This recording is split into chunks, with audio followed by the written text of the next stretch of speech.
savoir très nombreux, en train de nous suivre à travers le monde. Nous revenons de nouveau pour parler de l'actualité. Deux sujets principaux vont constituer le menu de cette émission. D'abord, le processus électoral. La CENI a communiqué hier sur l'enrôlement des électeurs. À ce jour, nous comptabilisons pratiquement 39 millions d'enrôlés déjà sur les 49 millions attendus, soit 70% des personnes déjà enrôlées. Entre-temps, Corneille Nangaa, ancien président de la CENI, estime que ce sont des chiffres fantaisistes, mais aussi c'est un gros mensonge. La CENI de Kadima a tenu aussi à répondre à ces accusations. On va tenter de décrypter ces jeux de ping-pong. On va aussi faire le point sur la situation sécuritaire à l'est de la République démocratique du Congo. Les troupes de l'EAC sont sur terrain. Notre armée régulière continue aussi de se battre. Nous apprenons aux dernières nouvelles que les rebelles M23 se sont retirés de plusieurs localités. Est-ce que c'est une victoire pour la République démocratique du Congo? Est-ce que nous devons baisser les bras ou nous devons continuer à nous battre, mais surtout à multiplier la surveillance et la vigilance? On en parle sur ces plateaux. Je reçois Maître Éric Bisselo, initiateur du parti politique Contrat social renouvelé, consort en sigle. Bienvenue, maître. Merci, monsieur Hervé, merci pour l'invitation. Bonjour aux téléspectateurs de Perfect Actu. Donc, une fois encore, merci de m'avoir invité. Comment allez-vous? Dieu nous prête sa grâce, donc nous allons bien. Moi, mes camarades et les secrétaires, tant nationaux que généraux du consort Contrat social renouvelé, nos membres, nos cadres, mais également la population que nous servons cordialement. Aller bien ne veut pas dire que tout va bien, mais on va dire qu'on respire et que très bien, absolument. Dieu soit loué pour cela. Alors je disais à l'entame de cette émission que vous êtes initiateur d'un parti politique. Alors moi je vais un peu essayer de faire marche en arrière pour faire allusion aux propos, à la déclaration tenue une fois par l'ancien président de la République, Joseph Kabila Kabange, qui estimait que les Congolais créaient plus de partis politiques que des entreprises. Est-ce que vous n'êtes pas aussi dans ces lots des Congolais qui pensent que la politique peut tout résoudre, alors qu'il y a encore la possibilité peut-être d'entreprendre quelque chose, question aussi des diminuer tant soit peu les nombres ou les taux du chômage en République démocratique du Congo? Pourquoi penser à la création d'un parti politique en lieu et place peut-être d'une entreprise? Merci pour cette question tout à fait pertinente. Mais pour commencer, permettez-moi juste de faire ce qu'on appelle un biscuit généralement. Allez-y. D'abord, je voudrais signaler au gouvernement de la République qu'il y a des Congolais vivants ou étudiants en Tunisie actuellement. Exact. Qui sont massacrés parce qu'ils sont noirs, qui sont arrêtés parce qu'ils sont noirs et qui sont en danger de mort. Donc chaque pays d'Afrique noire qui a ses résidents là-bas se sent en obligation de les faire évacuer. Pourquoi? Parce que le président de la Tunisie a tenu des propos racistes tendant à insinuer que les Noirs, pourtant, qui sont en Afrique, l'Afrique, même Tunisie, vous avez beau dire tout ce que vous voulez, la Tunisie se trouve dans l'Afrique. Donc les Noirs qui vont en Tunisie ont la volonté de remplacer le peuple tunisien. Mais à cela ne tienne, ce qui m'importe, c'est ces jeunes Congolais qui semblent être livrés seuls à ce triste sort. Certains pays ont pris sur eux l'engagement d'évacuer leurs ressortissants. La Guinée-Conakry notamment. Notamment et la Côte d'Ivoire. Mais c'est triste qu'à ce jour, on prend à la légèreté. On n'en parle même pas. Cette situation, parce qu'on attend quoi? Qu'il y ait un mort, qu'il y ait des morts. Ces jeunes, ces enfants qui sont partis étudier, qui ne sont pas partis vivre en Tunisie. Donc voilà, je pense qu'à un moment, il faudrait ne pas croire que ce qui nous importe seulement, c'est ce qui se passe au pays. Donc, le gouvernement de la République doit prendre ses responsabilités. Deuxième, permettez-moi également de lancer un appel pour le parti de l'Alliance pour les changements de Jean-Marc Kabound. Nous tendons à aller vers un état de droit. Donc, cela sous-entend qu'il y a des droits reconnus à tous les citoyens, notamment celui de garantir les droits de jouissance politique reconnus aux Congolais. C'est-à-dire que on ne va pas rentrer dans le dossier judiciaire de Jean-Marc Kabound, mais il est tout à fait navrant que lorsque les Congolais tentent à exercer un droit constitutionnel, la police prend un bâton pour les taper dessus. Alors qu'on a besoin qu'on aille taper les Rwandais à l'Est, on a besoin qu'on aille taper les M23 à l'Est. Donc je pense qu'on a mieux à faire de notre police nationale que d'aller taper nos camarades, nos concitoyens, parce qu'ils réclament juste justice. Est-ce qu'ils ont été autorisés à manifester? À un moment, est-ce qu'ils ont informé? Ils disent avoir informé. Okay. Donc maintenant, moi je rentre même dans l'aspect que même s'ils n'avaient pas informé, on ne lève pas le bâton pour taper sur les concitoyens alors que légitimement ils sont en train de revendiquer un droit constitutionnel. Très bien, revenez sur ma question. Je veux peut-être terminer juste par cette petite rapidement. Un petit clin d'œil sur un ami, un compatriote également, c'est pas tant un ami, Henri Magie. Je pense qu'il a été agressé par la garde républicaine. Par des gardes républicaines ou bien par des personnes accompagnées des gardes républicaines. Je crois que les efforts du chef de l'État à aller vers un État de droit sont masqués par ces genres d'agissements tout à fait arbitraires, parce qu'il faut comprendre une chose, lorsqu'on commence à pratiquer la force, alors que vous avez déjà les armes, c'est qu'on est déjà en train de perdre un combat. Et donc nous, au consort, nous avons un combat pour un État républicain, nationaliste, mais également un État de droit, et nous œuvrons, nous appelons le chef d'État, si je puis dire ainsi, à retenir ces loups, ces brebis galeux, et à faire comprendre que l'État de droit, c'est l'État de tous les citoyens. Henri Magie peut avoir des propos qui blessent, qui choquent, mais dans ce cas-là, je crois qu'il y a une justice, la même justice qu'il avait mis en prison. Vous prenez le chemin du droit, c'est ni plus ni moins. Merci pour votre question. Permettez-moi d'abord de dire, je suis déjà un entrepreneur, c'est-à-dire que je crée de l'emploi. Donc, mais il est vrai tout à fait navrant. Et en même temps, moi qui suis de formation politologue et en même temps juriste, je suis avocat aujourd'hui, mais en tant que science, la politique, ce n'est pas quelque chose qui est donné à n'importe qui. Mais malheureusement et tristement au Congo, tout le monde peut devenir un politicien et même occuper de hauts fonctions politiques sans en avoir les maîtrises. C'est là que coule le miel. Vous avez tout à fait raison, vous avez répondu à votre question. C'est-à-dire que on a besoin de reformer la place du politique ou de la politique dans notre République. C'est une faille qu'avait ouvert depuis Mobutu en faisant de politiciens l'avant-gardiste en toute chose, même au-delà du technicien du service public. Mais je crois qu'il faut revenir en arrière. Vous imaginez, si nous nous engageons dans ce combat, c'est parce que nous voulons être entendus. Ce n'est ni plus ni moins. Parce qu'aujourd'hui, la plupart des partis politiques qui existent n'ont pas de base, n'ont pas de population, n'ont même pas des revendications nationalistes, ni même souverainistes. Ils ont juste envie d'exister pour partager le gâteau. Alors que Consort travaille dès la base avec la population. Nous voulons y faire, mais émerger la population qui travaille au quotidien, c'est-à-dire les leaders de proximité. Nous voulons que, sans devenir riche, sans être riche, on peut déjà changer la vie de nos concitoyens dans les quartiers, dans les cités, dans les zones reculées, pour lutter contre le coup, les insécurités, pour lutter contre le chômage. Ce sont des réalités. Très bien. Donc ça révolte quelque part de dire que je suis un technicien, je suis un professionnel dans ce domaine, mais malheureusement, nous sommes calés parce que nous n'avons pas l'argent. Donc c'est-à-dire que nous avons le cerveau, mais nous n'avons pas les moyens. Et puisque vous manquez des moyens, vous avez jugé bon de les rejoindre là où coulent le et les miel. Non, pas du tout. Nous voulons juste exercer, c'est ce que nous connaissons le mieux. C'est-à-dire que la politique, nous voulons changer les choses. Mais vous ne serez pas le premier politologue à exercer. Non, malheureusement. Avant vous, on a connu malheureusement plusieurs politologues qui ont aussi échoué. Ils ont fait piètre figure. Pas tant que ça. Moi, je crois que la plupart des gens qui font la politique, ce ne sont pas des politologues. Un politologue, c'est bon, premier des conseillers. Et ça rappelle même le b.a.-ba de la politique. Pourquoi faire de la politique? Je vous ai dit qu'on sort le contrat social renouvelé a sa raison d'être parce qu'il agit au quotidien et immédiatement avec la population. Nous avons une vision, nous avons une charte des valeurs, dont nous savons où nous voulons aller. En revanche, de certains partis qui existent, ce sont des partis qui revendiquent des aspirations régionales, tribales, ou bien même quelques intérêts des particuliers.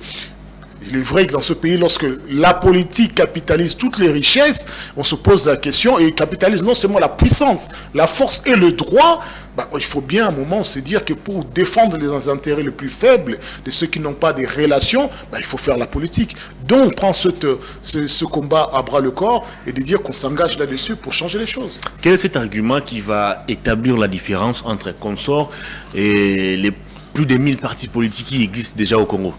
D'ores et déjà, Consort ne focalise pas l'attention sur le personnage de Maître Éric Bissé-Londo Simao, mais focalise l'attention sur les actions, sur les leaders de proximité. Chacun est Consort là où il est. En outre, aujourd'hui, par exemple, nous, on n'a pas de moyens, comme vous le dites aussi. Mais cependant, quand vous allez dans les arrière-fonds, dans certains quartiers, que ce soit à Kingasani ou à Massina ou bien même à Kimbantseke, dans certains coins, vous dites qu'on on agit réellement, on est en symbiose avec la population. C'est peut-être ça la différence. Nous allons là où les partis traditionnels ne vont plus. Nous parlons avec la population dont les partis traditionnels n'ont plus de relations, ni même de fil qui permet aux dirigeants d'être soumis à un examen de diriger. C'est-à-dire que la population qui a la souveraineté ne contrôle même plus ce qu'ils disent l'exercer en son nom. Et c'est là le problème. C'est que ces gens où justement qui se sont devenus gras grâce au lait et au miel n'arrivent plus à accéder là où la route n'existe pas, là où le courant n'existe plus, là où le travail n'existe pas, pour aller dire à cette population vous m'avez choisi, je suis parti, voilà ce que j'ai fait ou bien ce que je peux faire pour vous. Et c'est là peut-être qu'il manque le rapport. Autre chose, qu'est-ce qui ne vous dit pas qu'aujourd'hui, qu'on sort une fois arrivé au pouvoir, il demandera à ce que soit voter une loi qui ferait que ce n'est pas parce qu'on change de régime qu'on doit changer, on doit avoir une multiplication des fonctionnaires qui doivent arriver. Et qu'on doit, parce qu'on a des relations, on crée une entreprise de l'État, on met sa famille, toute sa lignée, tout son village, toute sa tribu, même ceux qui sont morts, pour ressusciter, pour venir travailler pour l'État, sans en avoir les formations ni les compétences. Et c'est peut-être ça que nous voulons faire valoir avant tout, les valeurs au-delà des individus et des intérêts tribaux. On a connu plusieurs acteurs politiques qui ont tenu aussi le même discours que vous. Ils ont développé des théories un peu comme vous, mais une fois au pouvoir, c'était autre chose. Qu'est-ce qui garantit aux Congolais que Consort, une fois accédé au pouvoir, il va matérialiser tout ce qu'il avance aujourd'hui comme théorie? Monsieur Hervé, le pouvoir corrompt. Il corrompt l'âme, il corrompt la pensée, il corrompt l'idéologie.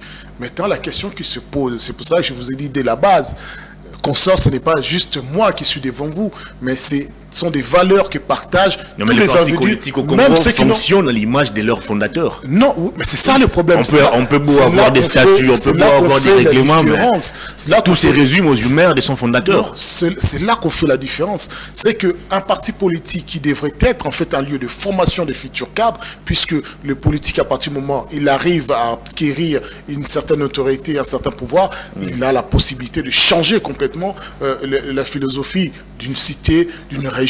Mais c'est peut-être ça. Nous voulons le B.A.B.A. former, ne serait-ce qu'à un minimum de moralité, ceux qui partagent le temps avec les fondateurs. Avoir une idéologie. L'idéologie va circuler, ne va pas nous appauvrir, ne va pas m'appauvrir. Mais si l'idéologie circule, j'aimerais bien que les autres les copient. Mais aujourd'hui, certains partis, ils attendent juste les élections ou les périodes pour donner les 5 000 francs pour qu'on vienne dire Ouméla et agiter les drapeaux. Nous, on ne veut pas dire Ouméla. D'ailleurs, Consort, dans sa position actuelle, ce n'est pas un parti qui est aligné, ni comme on dit, charte aux majorités, l'union sacrée, on n'a signé aucune charte. Je sais qu'on dit une chose, on ne veut pas se perdre, on ne veut pas nous diluer dans l'argent, dans la force du pouvoir. Nous voulons exercer le pouvoir. Et ça, c'est la population qui nous donne le pouvoir. C'est que dit la Constitution. Et c'est ça que nous voulons pratiquer. Très bien. C'est la population qui donne le pouvoir, justement. On va parler des élections.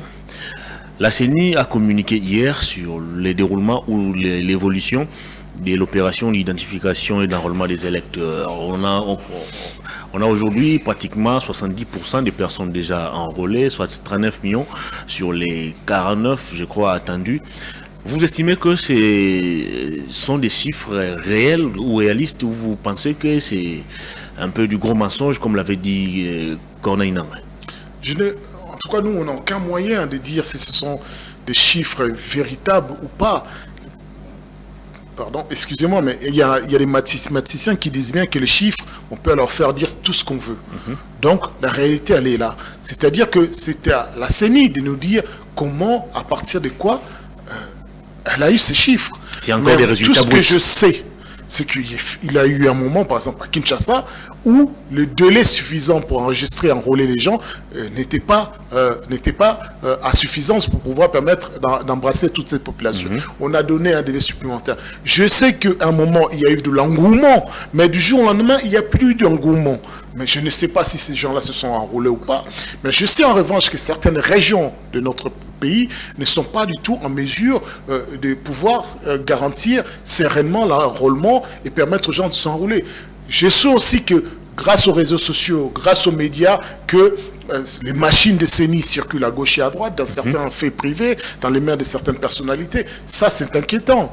Je sais aussi qu'il y a certains centres d'enrôlement qui sont contestés, mais en tout cela, c'est à la CENI d'éclaircir, d'apaiser la population et de nous démontrer que les chiffres avancés sont réellement avérés.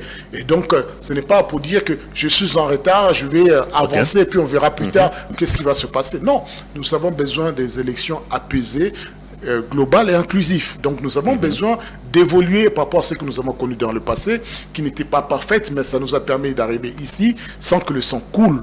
Mais cela dit, c'est notre devoir à nous, en tant qu'acteurs politiques, de vérifier et de demander à ce que la CENI nous rende compte. Alors, au niveau de la classe politique, principalement dans l'opposition, il y a des voix qui s'élèvent déjà pour décrier ces processus électoraux. Je ne sais pas si vous avez suivi la déclaration de Martin Fayoulou, Moïse Katumbi, Matata Ponyo. Tous estiment que les processus électoraux en cours n'est pas fiable et crédible. Ils ont avancé plusieurs arguments, notamment l'existence des centres fictifs, des pannes récurrentes des machines, l'insuffisance des machines et consorts. Vous, au niveau du contrat social renouvelé, quelle est votre position, quelle est votre lecture par rapport à ces processus électoraux? Au départ, il est vrai que nous n'avions rien à reprocher aux camarades Denis, dont nous disions d'ailleurs qu'il faut faire confiance au président de la CENI jusqu'à ce qu'il ne soit plus capable de mériter cette confiance. Et je crois qu'il y a eu un certain nombre de faits qui fait qu'aujourd'hui la confiance est atteinte, ou bien je vais dire qu'elle est atténuée.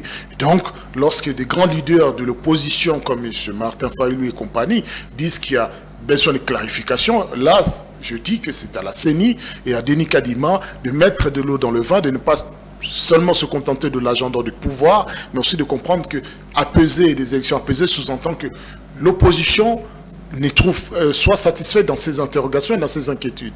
Donc, si on dit que le climat n'est pas apaisé, rien que le fait de le dire prouve à suffisance que le climat n'est pas apaisé. C'est à la CENI de voir quel genre d'élection elle veut, à tout prix, pour satisfaire un camp, ou bien c'est pour la prospérité. Et je crois qu'il appartient à M. Kadima de prendre ses responsabilités, parce que si la population semblait avoir accepté les résultats de Nanga, cela ne veut pas dire qu'elle acceptera de nouveau des résultats comme celui de Kadima s'il ne respecte pas un minimum. En d'autres termes, votre parti politique n'a rien à reprocher à l'actuelle équipe de la CENI. En d'autres termes, avec le temps, nous avons de toute raison de dire que nous sommes inquiets et qu'il y a besoin de justifier un certain nombre de choses. Je vous ai parlé des machines qui circulent à gauche et à droite. Il ne suffit pas que... La CENI il ne suffit pas que la CENI nous sorte un communiqué, nous dire que non, la justice fait ce travail. La CENI est détenteur de ces machines, elle en est responsable. Donc, s'il y a quelque chose qui ne va pas, on va demander à la CENI de nous rendre compte. La CENI était censée former des gens. Nous voyons dans des centres des gens qui ne sont pas formés. La CENI était censée mériter au moins d'un héritage et qui n'a pas su préserver ni perpétuer. Donc je crois que le climat va en se dégradant, contrairement au départ. Et donc je pense qu'aujourd'hui, si même le président de la République met sur la table l'éventualité d'un, entre guillemets, glissement parce que la guerre est menacée à l'Est, à plus forte raison, il n'appartient pas à la CENI de créer un climat de suspicion, parce que là, ça sera beaucoup plus grave qu'un consensus pour dire pour la nation, nous allons mettre entre parenthèses les élections. Est-ce que vous partagez l'avis de ceux qui pensent que le décor pour la contestation des prochains résultats des élections est déjà planté? Oui, malheureusement, je dois le dire avec franchise, les décors est planté. C'est pour ça que je dis qu'à un moment, la CENI doit mettre un frein et revenir en arrière. Donc la politique, c'est un minimum de sincérité. C'est-à-dire que nous n'avons pas en face de nous une population qui est abrutie, qui est idiote, qui ne sait rien. Non, pas du tout. Nous avons des gens, des jeunes qui ont étudié, qui aspirent à devenir des leaders, qui aspirent à remplacer ceux qui sont au pouvoir, qui aspirent à devenir des chefs d'entreprise. Donc ces jeunes-là attendent du pouvoir beaucoup, parce que c'est la politique qui fait la pluie de beau temps au Congo. Donc, il n'est pas du tout, moi je dis qu'en tant qu'un jeune de Tchangou, un enfant de Tchangou qui est né là-bas, qui a la famille là-bas, lorsque je vois le taux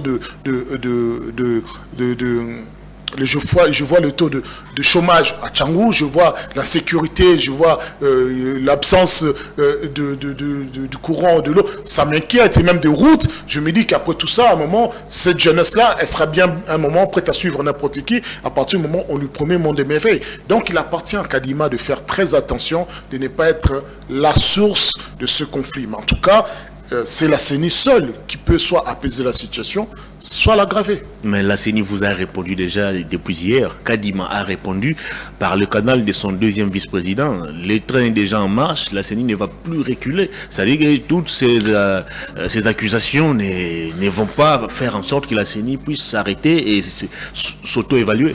La difficulté, c'est que c'est ça, c'est qu'on a l'impression que l'institution qui est la CENI, qui est normalement censée apporter, apaiser le monde politique, roule pour un camp. En fait, il fait tout pour dire je roule pour un camp. Non, non, je crois qu'à un moment même, un train en marche a des freins. Il faut savoir mettre ce frein.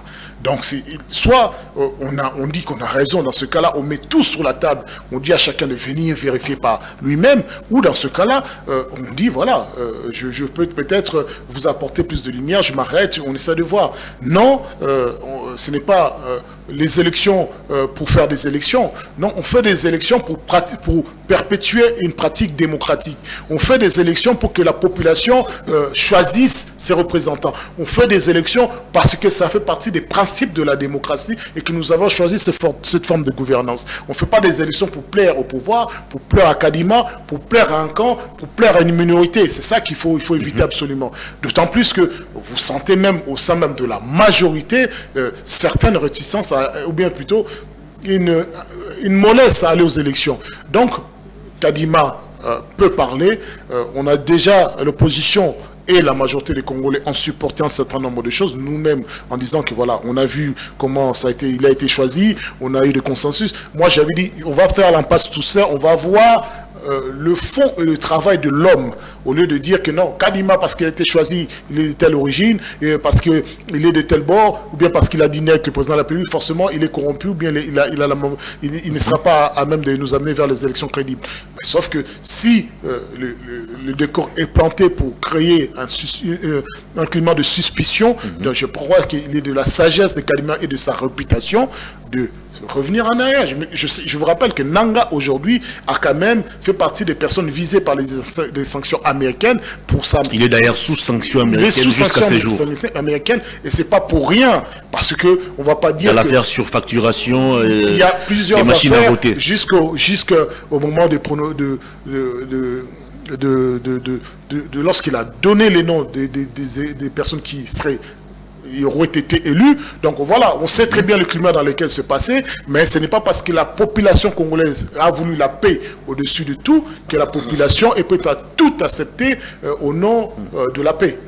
Très bien. Alors, à ce jour, nous assistons à une sorte de passe d'armes entre Corneille Nangaa et l'actuelle équipe de la CENI. Il y a peu, Corneille Nangaa avait fait une sortie médiatique, ou des sorties médiatiques même, dans lesquelles il est revenu sur les résultats des élections de 2018. Et tout récemment, Corneille Nangaa s'est de nouveau prononcé, cette fois-ci, pour tirer à boulet rouge sur l'équipe de la CENI. Il les a qualifiés d'amateurs. C'est des gens qui n'ont pas l'expertise électorale. Denis Kadima et son équipe nous balancent des chiffres qui sont faux, des chiffres fantaisistes, et c'est une grosse aventure selon Corneille Nangaa. Entre-temps, la CENI de Denis Kadima a aussi réagi pour dire que Corneille Nangaa n'a aucune leçon à leur donner, c'est un incompétent, il a laissé les bâtiments de la CENI dans un état de délabrement très avancé, il a laissé le personnel impayé pendant plusieurs mois. Est-ce qu'aujourd'hui, la CENI, qui est cette institution d'appui à la démocratie, vous pensez qu'elle est dans l'obligation de répondre à tout ce que Corneille Nangaa dit? Parce que déjà hier, à la fin de la conférence de presse, le deuxième vice-président de la CENI avait promis, toutes les fois que Corneille Nangaa va réagir, la réaction de la CENI ne se fera pas aussi attendre. Est-ce que vous pensez qu'aujourd'hui, c'est élégant qu'on puisse assister à ces jeux de ping-pong? Tout d'abord, je me souviens de la sortie médiatique de M. Nangaa qui a dit avoir été au premier loge d'un accord qui a évité un bain de sang aux Congolais. Un accord politique entre le pouvoir sortant et le pouvoir entrant. J'ai sursauté, j'ai dit, mais en tant que qui oui, vous êtes président de la CENI, mais lorsqu'il y a un accord entre le pouvoir sortant et le pouvoir entrant, vous êtes là en tant que qui? Donc voilà la première des choses. Éviter le bain de sang des Congolais, c'est-à-dire que les Congolais, vous n'avez pas répondu à leurs attentes, c'est pour ça que pour les calmer, on va dire on va faire un accord. Et puis comment peut-on faire un accord entre un président qui est élu avec une chambre qui n'est pas encore composée, dont on ne sait pas encore si ça va être majoritairement à l'opposition, ainsi de suite. Donc il a créé lui-même un climat désagréable de suspicion qui a jeté, il a essayé de se rattraper pathétiquement. Je crois que c'était les sorties médiatiques ratées au fur et à mesure. À part la seule chose que j'ai appréciée, c'est un acteur économique qui sait fabriquer des pastèques, qui sait produire des pastèques, qui sait faire ça. J'aurais aimé qu'il reste là-dessus parce que en se présentant encore comme président, candidat président de la République, il a fait encore, il a jeté encore le ONI sur la CENI, parce que on se pose la question, finalement, cette institution, à quoi sert-elle? On a le droit aujourd'hui de se poser la question même de la pertinence de la CENI, de sa raison d'être initiale. S'il n'y a pas moyen à ce qu'on revoie une autre forme d'institution, ou bien d'une autre mode de choix des élections, que par cette machine qui aujourd'hui choisit au gré du pouvoir comment elle doit s'orienter.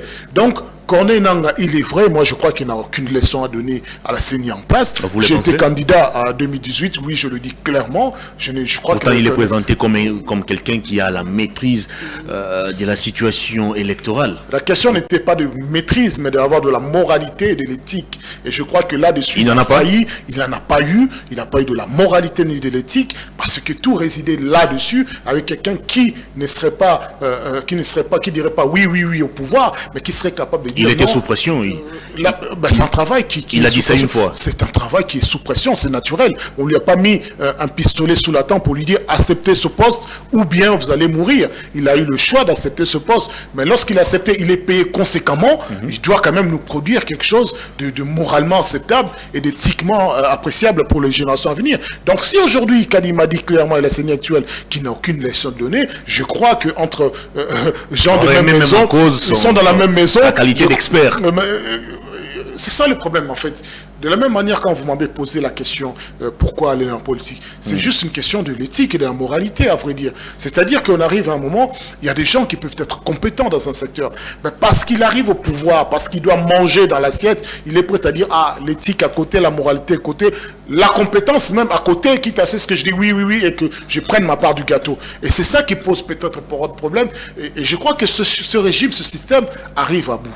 C'est-à-dire la population aujourd'hui, elle est moins bête qu'elle était il y a 10 ans ou il y a 5 ans. Donc, on doit faire très attention à notre logique, nous, en tant qu'acteurs politiques, de fonctionnement et de la vision qu'on propose à cette population. Parce qu'à un moment, il arrive un moment...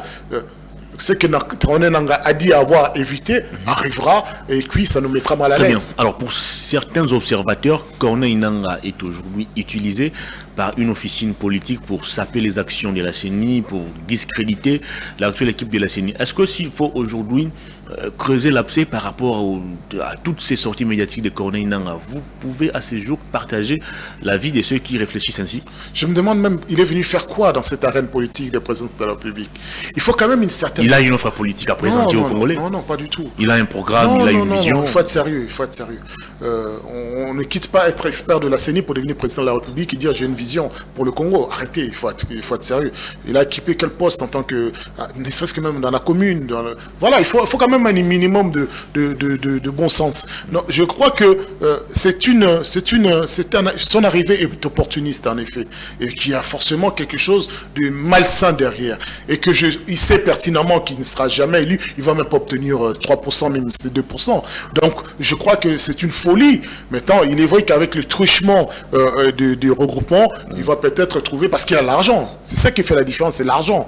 Il a l'argent. Et je crois que Corneille Nangaa est venu défendre ses propres intérêts, il n'est pas venu défendre les intérêts du peuple congolais. Parce que sinon, je dis, de l'éthique, de la moralité, il nous aurait donné cela en 2018, on aurait dit dans ce cas-là, ce monsieur mériterait peut-être de devenir le président de la République. Vous faites quelle lecture de sa démarche aujourd'hui? Vous pensez qu'il est utilisé par des officines politiques pour discréditer la CENI, ou vous pensez que c'est un Congolais qui essaie de réfléchir librement et à haute voix. Il n'a jamais été libre. C'est pas aujourd'hui qu'il va devenir libre. Non, mais il n'a jamais été libre. Quand vous venez dans la CENI sous l'ère de Kabila, vous ne pouvez pas être libre. Il faut être réaliste. Je ne parle même pas de président Kabila, mais je parle ne serait-ce que même de Lou qui est autour de Lou. Mais non, la CENI, c'est pas celui.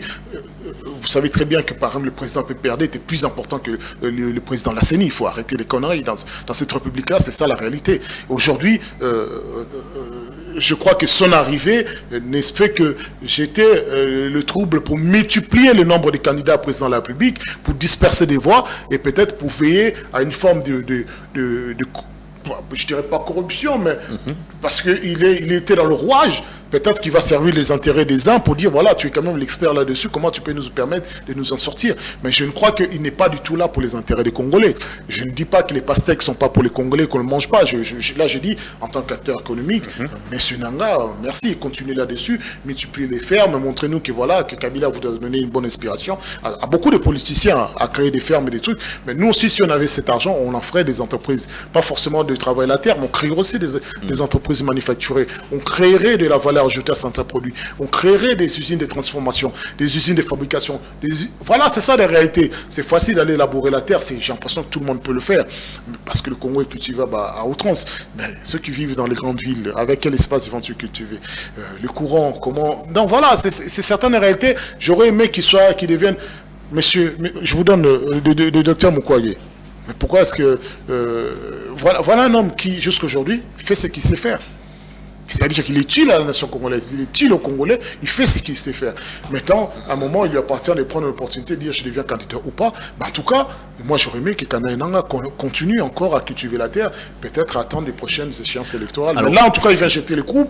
La majorité des Congolais n'apprécient pas du tout son intervention ni ses démarches. Mais maintenant... on est au Congo, hein, c'est-à-dire ceux qui sont au pouvoir n'écoutent pas du tout la base ni la population, ils servent leurs propres intérêts. Alors pour quelques acteurs politiques, notamment au niveau de l'opposition, Corneille Nangaa doit être arrêté, déféré devant la justice pour répondre de tout ce qu'il remonte aujourd'hui comme accusation. Il a été aux premières loges. Non, mais pour mauvaise communication. Non, c'est juste... voilà, il faut dire que on va pas lui dire on va vous arrêter parce que vous ne savez pas communiquer en politique, ou bien on va vous arrêter parce que vous avez voulu vous faire important en lançant des rumeurs. On doit l'arrêter pour tout de suite après vous avez nié sur les résultats des élections de 2018. Il a suivre sur les différentes interventions médiatiques, il a eu tout de suite à se dédire. Donc aujourd'hui, je crois que ça va être un climat encore plus nauséabond si on le faisait arrêter. Et je crois qu'il faudrait d'abord démontrer de quel chef d'infraction il est coupable pour pouvoir dire on va déposer une plainte. Maintenant, en tant que candidat à président de la République, c'est aux Congolais de dire voilà, donnez-nous une réponse, vous voulez nous représenter au suffrage universel direct, donnez-nous une réponse par rapport à ce climat, par rapport à ce que vous dites. Et je crois que là-dessus, il ne peut pas se débiner. S'il est vraiment là pour les intérêts des Congolais, il ne peut pas se débiner. Très bien. Alors, plusieurs personnalités aussi reviennent sur les élections inclusives et crédibles. Pensez-vous qu'à ce jour, Denis Kadima et l'actuelle équipe de la CENI sont capables d'offrir ou de donner aux Congolais des élections réellement inclusives et crédibles qui ne vont peut-être pas susciter d'autres actions après la publication des résultats? Disons-nous par exemple au consort, nous travaillons pour que nous allions les élections avec sans parrainage, avec nos peu de moyens, mais avec la volonté. Mais lorsque le président de la République lui-même dit que parce que nous sommes agressés à l'Est par le Rwanda, il y a de fortes chances que nous repoussions les élections. Lorsque Nicolas Kazadi ne donne pas de moyens à la CENI pour fonctionner, comment peut-on dire que le train est en marche et on va vers les élections? Il faudrait quand même un minimum de cohérence. Alors c'est quoi? On va aux élections, on va pas aux élections. Voilà, c'est juste là, hein, décembre, c'est juste là. Donc il ne faut pas attendre le dernier moment, créer une frustration. Voilà, je crois qu'il peut y avoir de... La CENI dit qu'il y aura élection dans les délais, hein, depuis mais si la politique ne lui donne pas les moyens, si le politique ne lui donne pas les moyens, comment va-t-il nous amener vers les élections? L'argent se trouve entre les mains du ministre de l'économie, c'est pas entre les mains de M. Kadima, donc c'est un minimum de bon sens. Donc c'est pour cela qu'on dit qu'il y a un malaise, c'est que il aurait dû, en tout cas M. Kadima, se montrer un peu plus désintéressé, un peu plus impersonnel, dire voilà, il y a un climat qui se crée, peut-être le pouvoir, l'opposition, ensuite venez, on s'assoit, au-delà du fait que des cérémonies qu'il fait à l'Assemblée nationale. S'il revient à Denis Kadima de se prononcer sur des questions qui divisent il a l'obligation de se prononcer sur les élections parce que c'est l'organe suprême qui est chargé de cela. Il s'est prononcé déjà sur les élections. Donc, organiser sur les élections, c'est également est-ce que je peux le faire ou pas? Est-ce que le climat est favorable ou pas? Parce que c'est bizarre quand même. C'est le président de la République qui dit que on va peut-être pas aller vers les élections parce que nous sommes agressés à l'Est. Kadim a dit le glissement n'est pas le vocabulaire de la CENI. On aura les élections dans mais ce n'est même pas un vocabulaire contenu dans la Constitution de la République. Donc ça me étonnerait que la CENI lit autre chose que la Constitution de la République. Donc maintenant, le glissement n'est pas plus vocable que dans les accords que Kabila avait trouvés avec les partis, les mêmes partis qui sont d'ailleurs. Voilà. Donc je pense que quand il s'agit des intérêts privés, personnels, les partis politiques, opposition, majorité, s'aiment bien s'entendre et dire voilà, on va aller au glissement qui n'est pas constitutionnel mais qui est acceptable. Et puis après tout, qui va nous juger puisque de toute façon la corruption, la corruption, nous lui faisons dire ce que nous voulons. On va parler de la situation sécuritaire dans la partie est de la République démocratique du Congo et même ici à Kwamut. Ça fait pratiquement une année qu'on tue à Kwamut, au Maïdombe, c'est à la porte de Kinshasa. Mais à Kinshasa, les gens semblent un peu indifférents par rapport à ce qui se passe ici à Kwamut.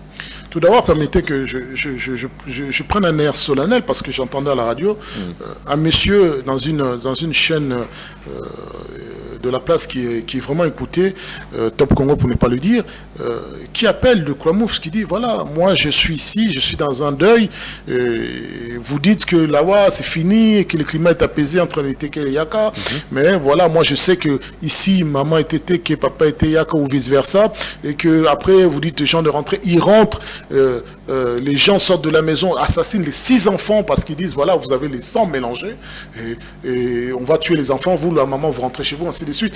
C'est-à-dire qu'il était dans un deuil, c'est pas il y a 1 mois, 6 mois, c'est là. C'est-à-dire qu'il y a des gens qui sont en train de mourir aux portes de Kinshasa en silence. Mais le mort Kinshasa, ça se compte chaque jour.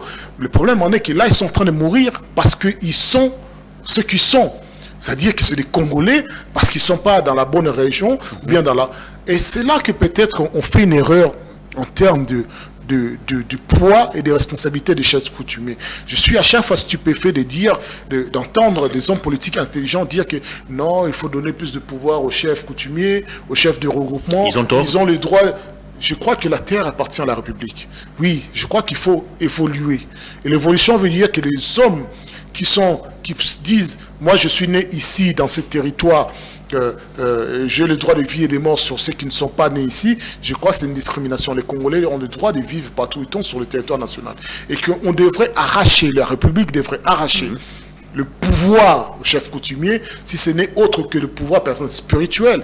Mais le pouvoir des terres, on ne devrait pas leur dire, on ne devrait pas leur donner, on ne devrait pas les sacraliser. Je ne suis pas d'accord du tout avec ça. On a beau respecter nos coutumes, mais lorsque ces chefs commencent à user de ce pouvoir pour tuer des enfants, faire massacrer des femmes, des pères de famille, parce qu'ils ont eu la malchance de venir s'installer là, parce qu'ils avaient que le moyen de payer le loyer là, je crois qu'il y a quelque chose qui n'est pas du tout sain, qui est très malsain. Et je crois que le tribalisme, ça s'appelle du tribalisme, est perpétué par des hommes politiques aussi puissants qu'on en a ici, qui veulent être des candidats présidents de la République, ils sont puissants qui sont dans les ministères. Et peut-être c'est là qu'il faut combattre. Et c'est là peut-être on arrive à la spécificité du quinoa.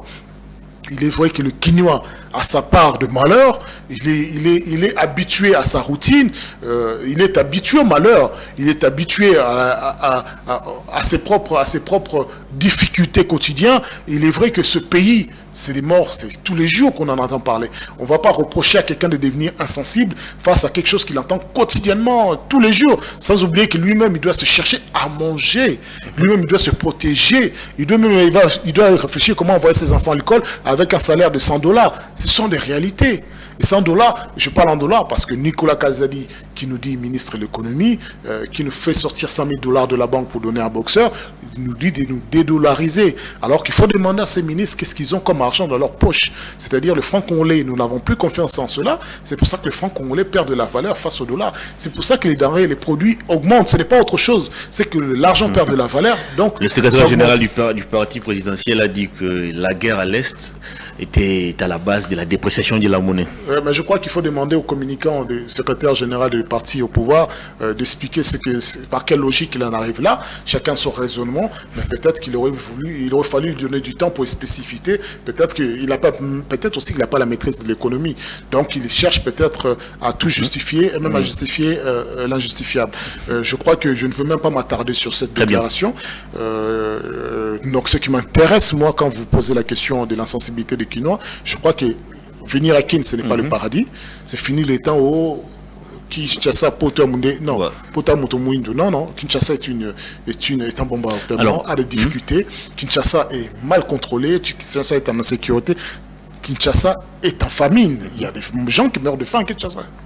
Alors, la population a manifesté hier à Kwamout pour exiger la restauration de la paix. Nous apprenons aussi que dans le village Kinsele, je crois, et la population, et les policiers, et les militaires qui étaient déployés sur terrain, tous ont pratiquement séché le village par crainte des représailles des assaillants. Alors, auprès de qui cette population doit recourir pour obtenir la sécurité aujourd'hui si les policiers et les militaires eux-mêmes aujourd'hui quittent les villages?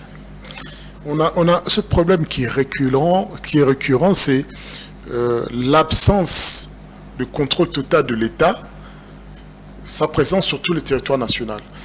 Et c'est un problème qui ne date pas d'aujourd'hui, c'est date depuis le temps de Mobutu. C'est pour cela que Mzee avait trouvé un endroit pour pouvoir circuler librement. C'est cette absence de l'État qui fait qu'aujourd'hui, les Rwandais et le M23 peuvent entrer sur le territoire national. Et cette absence de l'État fait qu'on doit réfléchir à quel type de police nationale demain, à quel type de police intermédiaire, autrement dit gendarmerie, à quel type de militaires nous devons avoir demain, à quel type de services de renseignement. Il faut se projeter. Et aussi longtemps que nous n'aurons pas réellement une étude, des productions de documents, une intelligence, des gens qui s'assemblaient pour réfléchir à un Congo sécuritaire de demain, nous tomberons dans les mêmes travers. Parce que nous sommes militairement insuffisants pour un territoire comme la République démocratique du Congo, qui est la tête d'un continent. Nous sommes régaliennement insuffisants. La police est mal occupée et mal formée, n'a pas de moyens. Donc à partir de là, vous n'allez pas demander à 5 policiers d'arrêter 200 personnes qui vivent dans un village. Et si même les militaires ont du mal à arriver pour intervenir, arrêter un bain de sang, juste ici à Kwamouf, ou bien à Kwilu ou à Kwango, à plus forte raison. Est-ce que ce sont les moyens qui manquent à cette armée, ou vous estimez que c'est justement une mauvaise politique de la défense qui nous empêche de rétablir la paix dans l'intégralité de notre territoire? La loi de la programmation militaire amorcée par le chef d'État signifie bien quelque chose, c'est qu'il y avait des lacunes. Donc c'est-à-dire que là-dessus, il faudrait investir. Le problème, c'est que la sécurité coûte de l'argent. Il faut mettre des moyens. Et par la formation également. La formation des policiers passe par ces moyens. Donc, c'est pas aussi simple, c'est pas on répond par oui, par un non. Mais le président nous a dit récemment ici que tous les moyens étaient orientés désormais vers la sécurité du pays. On a arrêté de financer même certains projets. Oui, je crois que tous les moyens, c'est beaucoup dire, parce que nous avons l'habitude aussi de voir des palettes d'argent disparaître en cours de route. C'est pas tous les moyens. Nous, on va pas non plus manger que la sécurité. Maintenant, il faut voir ce qui est prioritaire. Il est vrai que 120 000 militaires dans ce pays, c'est insuffisant. Il est vrai que les policiers sont en nombre insuffisant, mais ça c'est même dans la vie de Kinshasa. Et je crois aussi que la formation des policiers est insuffisante.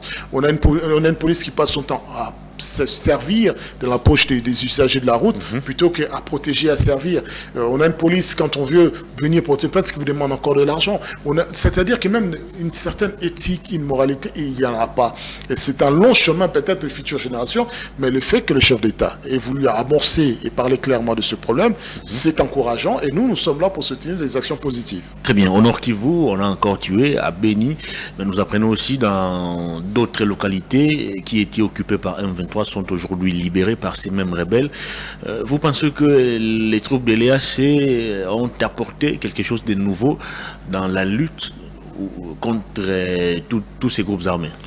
Indubitablement, lorsque les troupes ougandaises sont arrivées, ils sont partis combattre les ADF, on a vu des avancées réelles avec nos forces armées sur le terrain, on a vu les arrêter.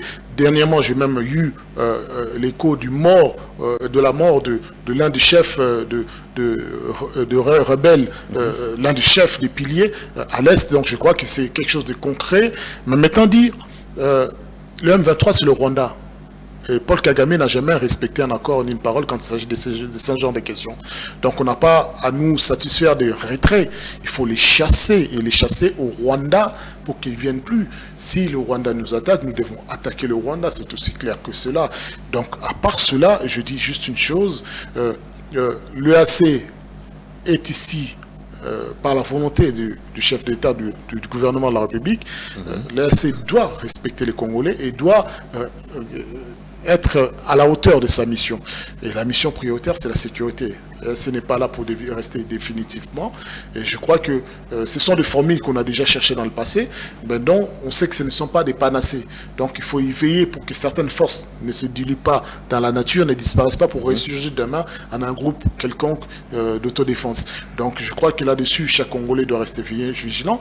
Et je crois que le chef de l'État, qui a amorcé un investissement en termes de sécurité et de renseignement, doit continuer à travailler avec les vrais Congolais partout où ils se trouvent et qu'on doit améliorer la formation de nos forces armées et de nos agents de renseignement. Très bien, on a terminé l'émission. La toute dernière question.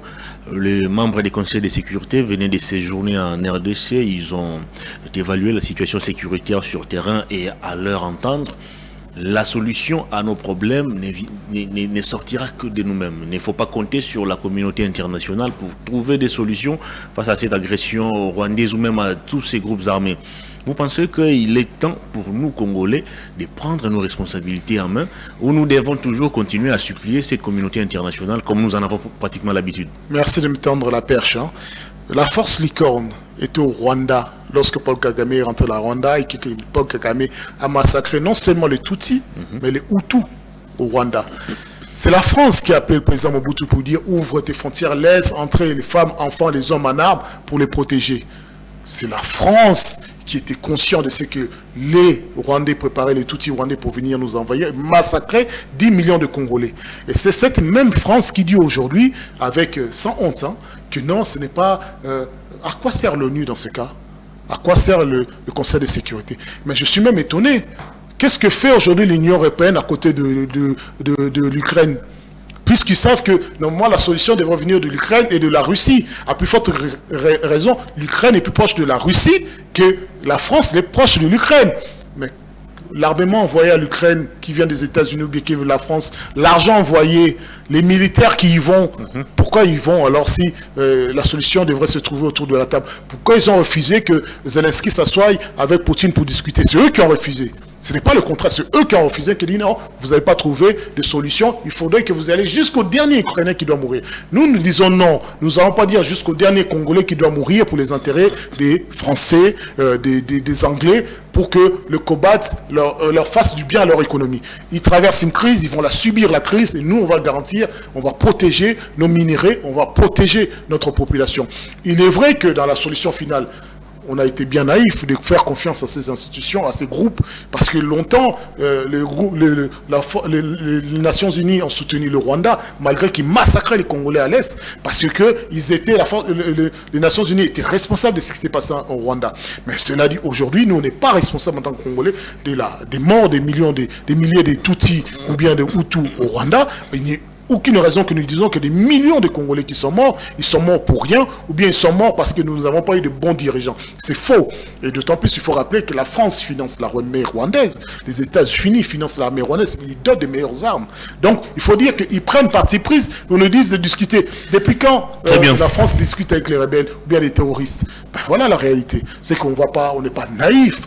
Donc nous parlons la même langue avec le français, donc on n'a pas de leçons de recevoir dans ce genre de... Et je respecte pour cela, et j'adore même la sortie de ministre des Affaires étrangères par rapport à cette question. Maître Éric Bisselot, merci de votre disponibilité. Merci à vous.